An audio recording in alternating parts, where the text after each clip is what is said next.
శ్రీరామ్ జై శ్రీరామ్ జై శ్రీరామ్ జై శ్రీరామ్ జై శ్రీరామ్ జై శ్రీరామ్ జై శ్రీరామ్ జై శ్రీరామ్ జై శ్రీరామ్ జై శ్రీరామ్. దండగర్ర మాజీ సర్పంచ్ టివి రమణ ఎన్నో ఏళ్ల నుంచి పురాతన ఆలయం మా దండగర్ర గ్రామంలో సెంటర్లో ఉండేది.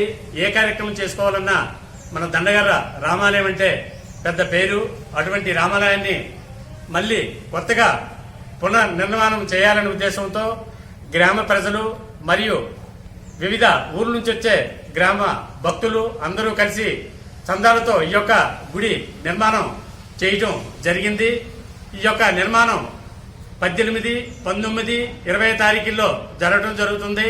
18వ తారీఖు హోమాలు, 2వ రోజు 19వ తారీఖు ప్రాణ ప్రతిష్ఠ, 20వ తారీఖు ప్రతిష్టాపన కార్యక్రమం శంకుస్థాపన జరుగుతుంది. కాబట్టి ప్రతి ఒక్కరు కూడా ఈ యొక్క కార్యక్రమాన్ని గ్రామ ప్రజలంతా సహకరించి చేయడం జరుగుతుంది. కాబట్టి ఈ యొక్క కార్యక్రమాన్ని విజయవంతం అంతా చుట్టుపక్కల గ్రామ ప్రజలు మరియు మా గ్రామ ప్రజలు, ఆలయ కమిటీ వారు కూడా ఈ యొక్క కార్యక్రమాన్ని అంతా ముందుకు తీసుకొచ్చారు.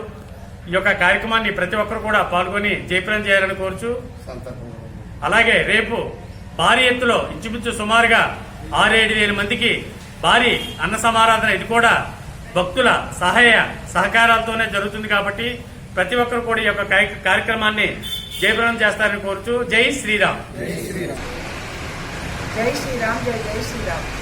దండగర్ర గ్రామంలో కోదండ రామాలయం పునర్నిర్మాణం జరిగింది. ఈ ఆలయానికన్నా ముందు ఇక్కడ 100 సంవత్సరాల క్రితం పురాతనమైన ఆలయం ఉండేది. అది కొయ్యలు ఉండేయండి, అక్కడ చెక్క కొయ్యలు. మధ్యలో దాన్ని మా గ్రామస్తులు అందరం కలిపి ఒక దాత సహకారంతో దాన్ని సిమెంట్ విగ్రహాలు పెట్టి దాన్ని అలాగే లోగిల్లా పెయింటింగ్లా ఉండేది. దాన్ని అలాగా జరుపుకుంటుంటే ఎప్పటి నుంచో పునర్నిర్మాణం చేయాలి, ఈ ఆలయాన్ని మళ్ళీ కట్టాలని అనుకుంటూ ఇప్పుడు దీనికి మాజీ మంత్రి డిప్యూటీ సీఎం గారు కొట్టి సత్యనారాయణ గారి సహకారంతో CGF నిధుల నుండి 90 లక్షలు, 10 లక్షలు మేము దండగర్ర గ్రామ ప్రజల తరఫున మ్యాచింగ్ గ్రాంట్ కలిపి కట్టి 1 కోటి రూపాయలతో దీని నిర్మాణం జరిగిందండి. ఇంతకుముందు వాయు ప్రతిష్ట ఇది ఎవరైనా వెళ్ళి దండం పెట్టుకుని అలాగా ఒక శ్రీరామనవమి లాంటి ఒక ఉత్సవం జరిగేది. మేమేమో ఇప్పుడు అందరం కలిసి గ్రామస్తులు అందరం కలిసి ప్రాణ ప్రతిష్ఠా మహోత్సవం జరుపుతున్నామండి.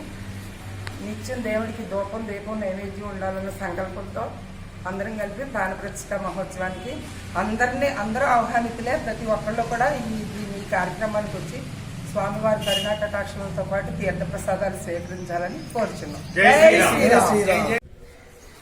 చెప్పండి. నా పేరు బేబీరాణి అండి, పత్సా బేబీరాణి. అందరూ ఆహ్వానితులేనండి. మరి స్థానిక ఎమ్మెల్యే గారు బొలిశెట్టి శ్రీని గారు, అలాగే తెలుగుదేశం నాయకుడు వలవల బాబ్జీ గారు, బీజేపీ ఈతకోట తాతాజీ గారు, సర్సే సోమేశు, భోగిరెడ్డి ఆదిలక్ష్మి గారు, ప్రముఖులందరినీ పిలవడం జరిగిందండి. అందరూ కూడా రేపొద్దున విశేషంగా ఈ గుడిని, ఈ శ్రీరామచంద్రమూర్తిని దర్శించుకోవడం